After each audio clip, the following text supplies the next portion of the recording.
Kilala ang filmmaker na si Kidlat Tahimik sa kanyang pananahi ng mga naipong eksena hango sa tunay na buhay. Mga kababayan, ito po si Cory Aquino. Mula sa mga makasaysayang pangyayari hanggang sa mga maliliit na bagay sa kanyang paligid, halos lahat kinukunan niya.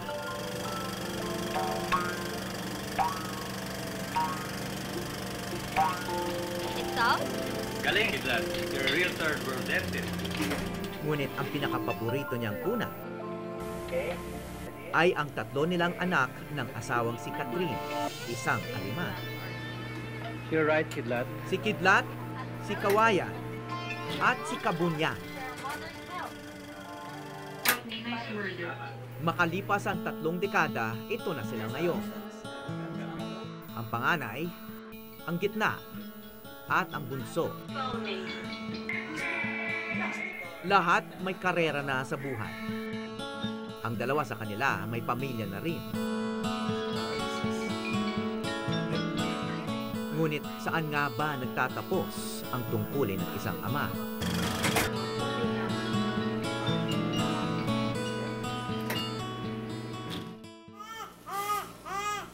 Taong 2002. Rolling ang aking kamera nang isinilang ang aking kaisa-isang anak na si Alon. Look in the mirror and see your bulutong.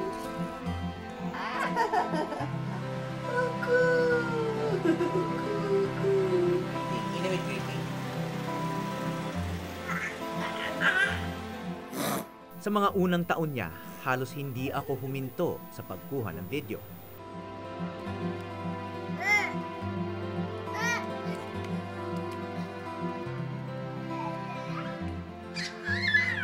Hello, little boy. Serious environmental issues we're facing today. Impluwensya rin ito sa akin ni Kidlat Tahimik na una ko nakilala noong dekada 80.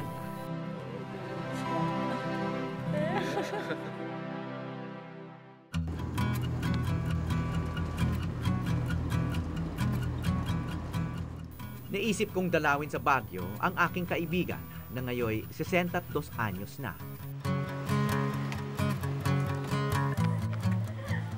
Una kong pinuntahan ang kanyang kakaibang food court na tinawag niyang Ililikha Artist Village. Hi, Kidlat! Tay! Tay! Hey! Oh, ingat! Huwag kang mahulog dyan! That's why I always scare the kids. Hoy, mahulog ka, madadapa ka lahat. Nangyayari. Paano ba umakyat? Oh, dito.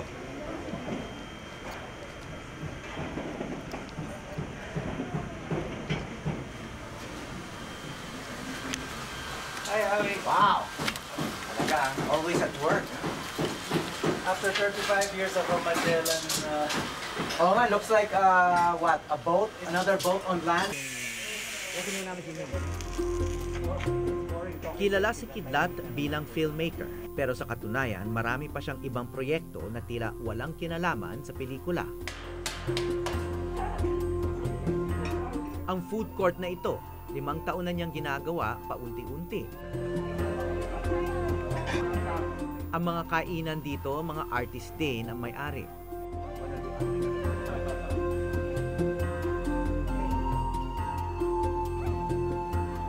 Ngayon, katuwang na ni Kidlat ang kanyang bunsong anak na si Kabunyan sa pagbuo nito. Si Kabu ay isang mosaic artist.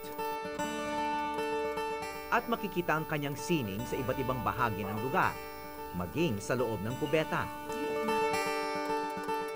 Sa katunayan, ang Ililikha ay tila isang malaking mosaic din na gawa sa mga retaso ng mga lumang bahay at mga napupulot sa ukay o garage sale.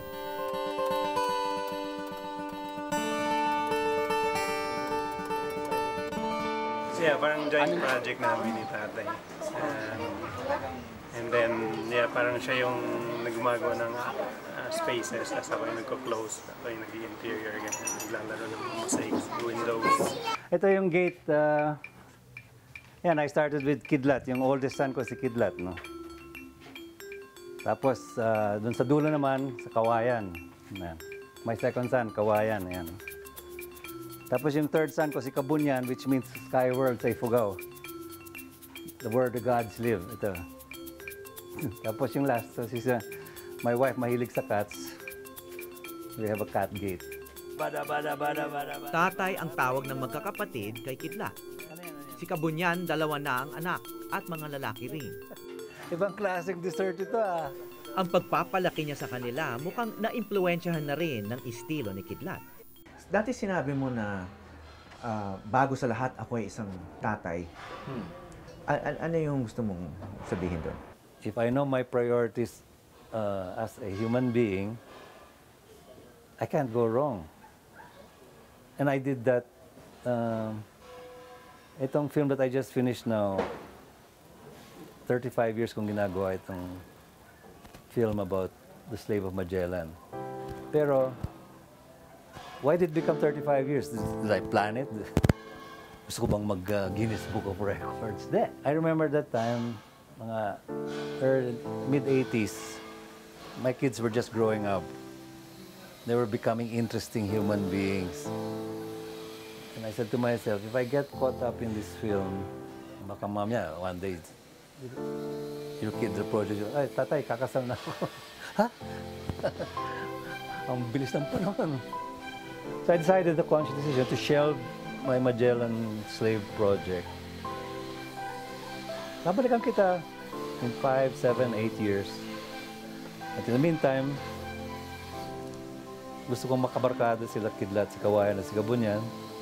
Well, 10 or 15 years, naging 20, 25, 35 years hanggang natapos ko last February. No? But that's another story. Pero at least, naging gangmates ko yung mga anak ko.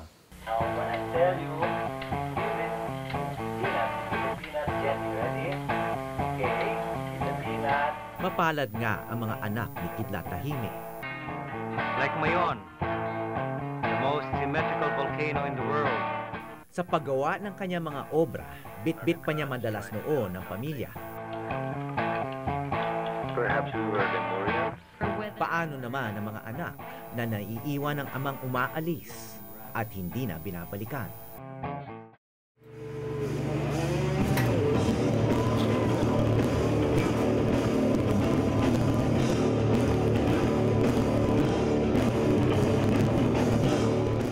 I'm a musician, so I was out a lot, I partied a lot.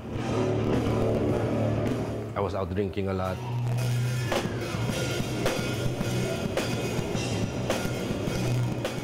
Bukod sa Greyhounds, percussionist din ng bandang Brigada si TJ Brillantes.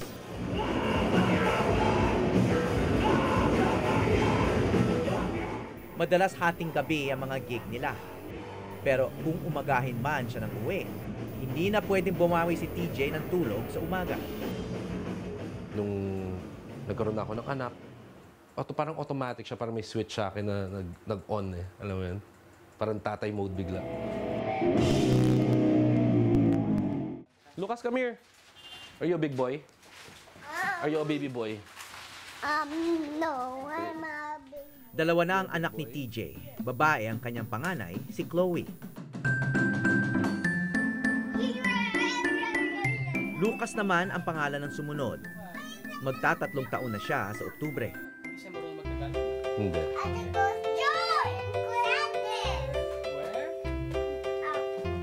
Where are you going?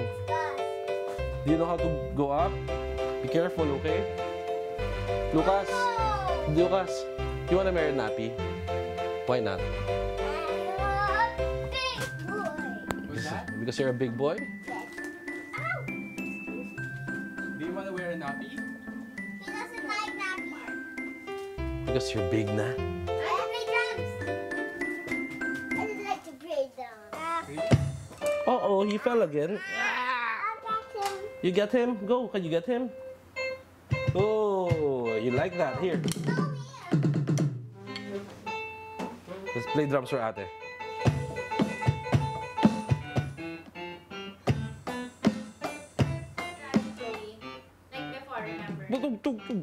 My mom and my daddy split when I was 4. I stayed with my dad. And then after a couple of years, my dad transferred to Jakarta. Can I see that? How about daddy? Will you show daddy? Ay, tinakbuhan ako. Maagang naghiwalay ang mga magulang ni TJ. Sa lola siya ibinilin at lumaki. Ang tatay niya na destino sa Indonesia noon at bihira niyang makita. Ang nanay niya hindi niya rin nakasama. Well, yeah, honestly, nung na-miss ko talaga yung tatay ko nung wala siya. I mean, come on, lalaki ako eh. So, every time I see him, sobrang masaya ako. Sobrang... Well, pag bata ka, magtatampo-tampo ka kasi bata ka eh. Hindi mo naman naiintindihan pa eh, di ba? Lucas, do you want to cut your hair? Like Amber? You want to cut your hair? Why not? Why not? But you're going to school. How to do my birthday map? How? You don't want to cut your hair? Why? Are you a baby boy? I want to open my inside out.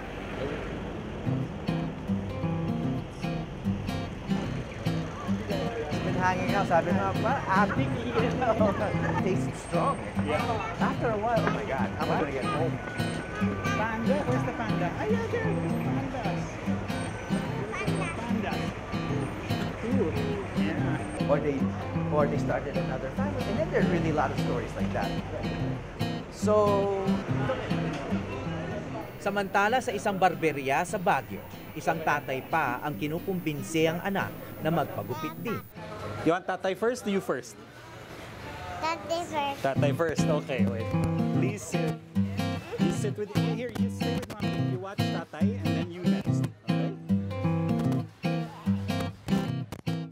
Para makuha ang tiwala ng kanyang panganay na si Kalinaw, si Kidlat muna ang umupo para magpagupit. Oo. Bawas lang, oh. Hindi sobra. Kalina, watch, okay? Then after this, it's your turn. Okay?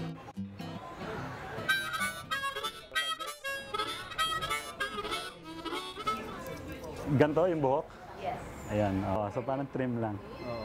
Para lumabas yung tenga. Kalina, come. You sit here with that. Sit here. Yeah, tatay here. Face it.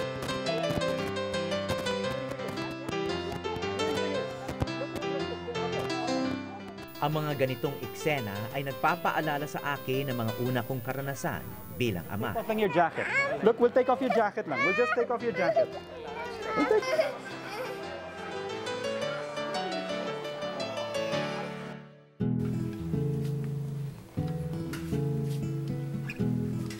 Ang nag-uumpisa palang maglakad noon, halos kasing tangkad ko na ngayon. 13 anyos na ngayon ang anak ko. Minsan pakiramdam ko parang isang kurap lang natapos na agad ang kanyang kabataan. Mabuti na lang may mga ganitong alaalang mababalik mo. Mga oras na pinilit kong pagsaluhan naming mag-ama.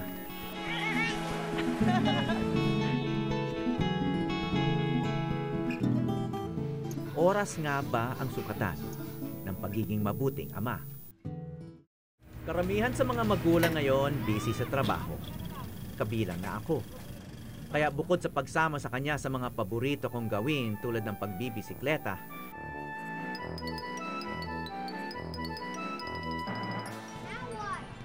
minsan isinasama ko ang anak kong si Alon sa paggawa ng dokumentaryo. Hi, Alon. Kumusta? Hello.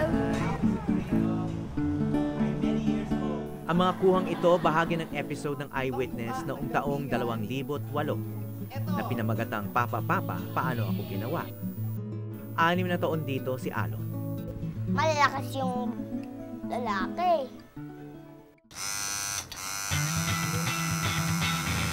Para sa tattoo artist naman na si Joel Poniente, kailangan muna daw tumungtong ng legal na edad ang dalawa niyang supling bago niya payagan tularan siya. So, Yung mga anak mo, pag naging teenager sila, gusto na magpatattoo, okay naman sa'yo? Pag umabot na sila ng 21, okay na sila magpatattoo. 18 pala, sige. 18. Pero itutulak ko talaga ng mga 21 siguro. 21. Bakit? Bakit 21? When you're still in high school, yung pag-iisip mo iba pa eh. When you're in college, mag-iiba na naman yan. Pagkatapos ka na ng college, mag-iiba na naman yan. So, gusto ko, pagka magpapatattoo sila, medyo nasa pag-iisip na sila na konti na lang ang pagbabago. Parang gano'n. Bata pa lang si Joel, iniisip na niya ang sarili bilang ama. Gusto ko pag 30 ako, meron ako anak, para at least pagdating ko ng 45, and yung anak ko is 15, at least may lakas pa ako na pwede pa ako makipaglaro ng sports, ganyan. Kahit busy ka na negosyante, may oras ka para sa mga anak mo. I think so. Talagang, I think I'm very hands-on as a father. Ayun, wala kaming driver, so ako yung taga-hatid, sundo. Ever since before, ako yung designated taga-hugas ng puwet, ganyan.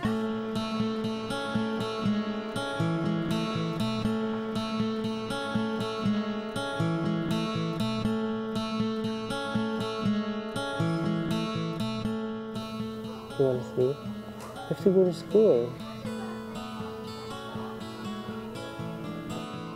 You feel better now, not like last night? Okay. Come on. Ligo na. Wait, ligo na. Come on.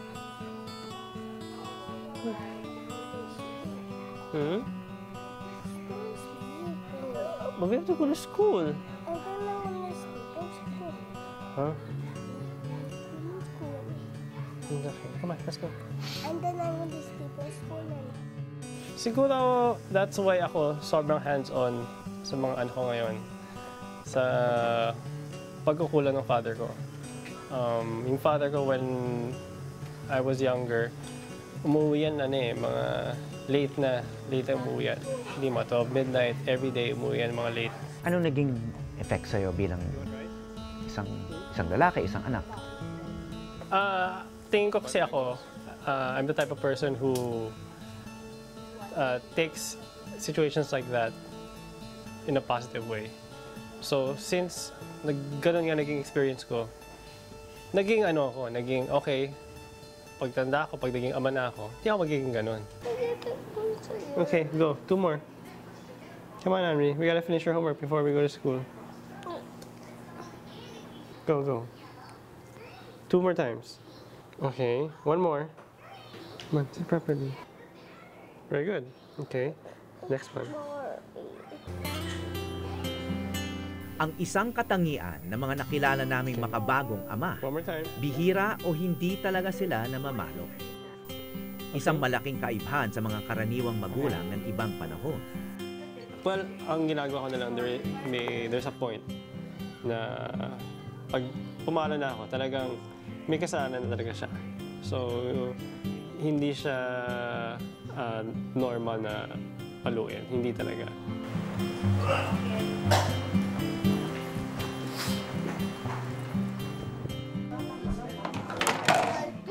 Halos lahat naman ng bata makukulit at may mga pasaway talaga. Kaya ang sagot ng ibang magulang, palo. Ang iba naman, mahaba lang talaga ang pasensya. Ito nakapalo. Ito yung madalas. Hindi, ano to eh. Meron pa ng conventional si nanay. Parang paluwi, i-disiplina mo, tapos parang siya, magpapalo na ba? Parang sound effects siya. Exaggerated. Para lang Sound effects lang. Minsan I was driving the combi, tapos dalawa sila nag-aaway sa likod. Sige, baba kayo. The two of them dyan sa teacher's camp pa. It's about 2 kilometers from here. Sige, doon kayo mag-aaway. I drove off. Iniwan mo tayo na kalye? Yeah, 2 kilometers from here, sa teacher's camp. Okay. Tapos, naglakad sila. Tapos, eventually, they body-body na sila pag-uwi Pero nila. ano yung intention mo doon? Well, that's a kind of a discipline. Imbes na paluin ko, tama na kayo. My voice. After a few hours stopover, it was on its way to Hawaii, where Roy had the gas for, so they repeat. Hindi lang sa pelikula sinama ni Kidlat ang kanyang mga anak. Sa tuwing may importanteng rally katulad noong matapos mamatay si Ninoy Aquino, nandun din sila kahit may pasok. Anytime may something na happening somewhere, whether it's in the lowlands or in the highlands, biglang darating na lang si tatay, tatangay kami ganun.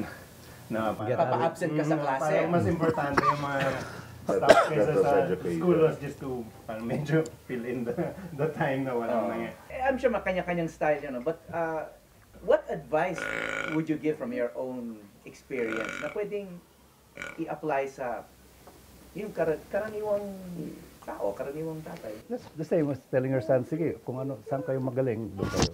No what? Because it's in there, we have so much potential, pero yung rigid education system ng West, which is geared to becoming a optimal earning economic citizen. Di ba yan ang usual rules para mag-fit in ka sa economic structure ng society. Pero sa akin, kung talagang masaya ka dito sa pagka-artist mo or so whatever you're doing, and that's where also I found myself. I can be a better citizen kung masaya ako sa ginagawa ko. Be careful. Lumaki sila dito sa Tuding na malapit lang sa Baguio at hanggang ngayon nagtitipon dito ang mag-aamang Degia at ang lumalaki nilang angkan. Boom, boom, boom, boom, boom, boom. Ay, hey. Pairam. Si Amihan ang unang apong babae ni Kidlat. Hey. Hari budi, boomski. Si tatay.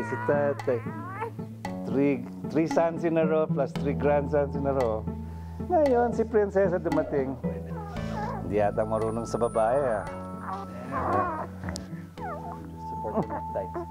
Ladies and gentlemen, ang unang...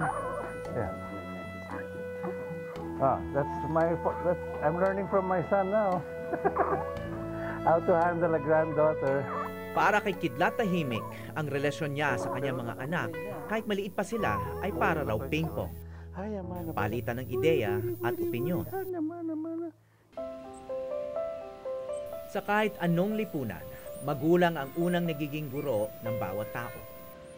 Okay, malapit na tayo. Malapit na. O yan, ayan ang dagat. Ngunit bawat relasyon ay nagbabago.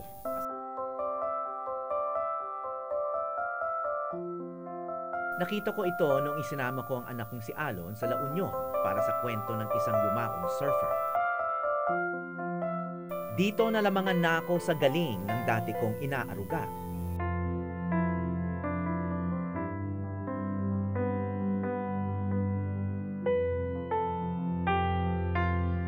Wait, come on, sit down. May ilang taon pa bago ito maranasan ni na Joel at TJ.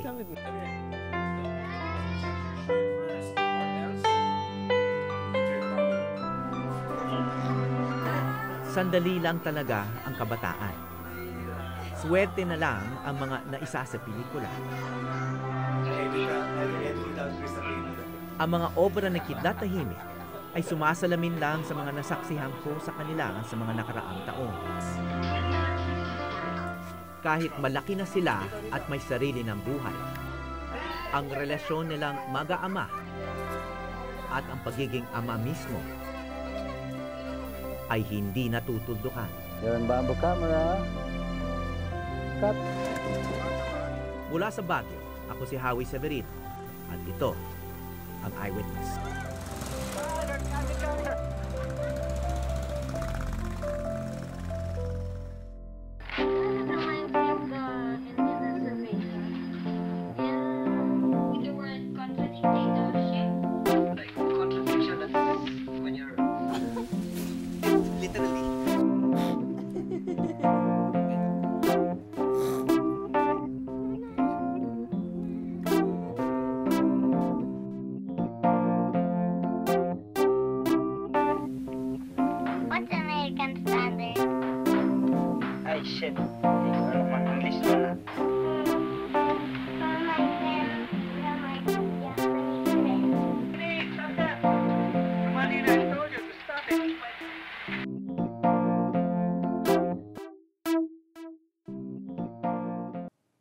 Maraming salamat sa pagtutok sa Eyewitness, mga kapuso.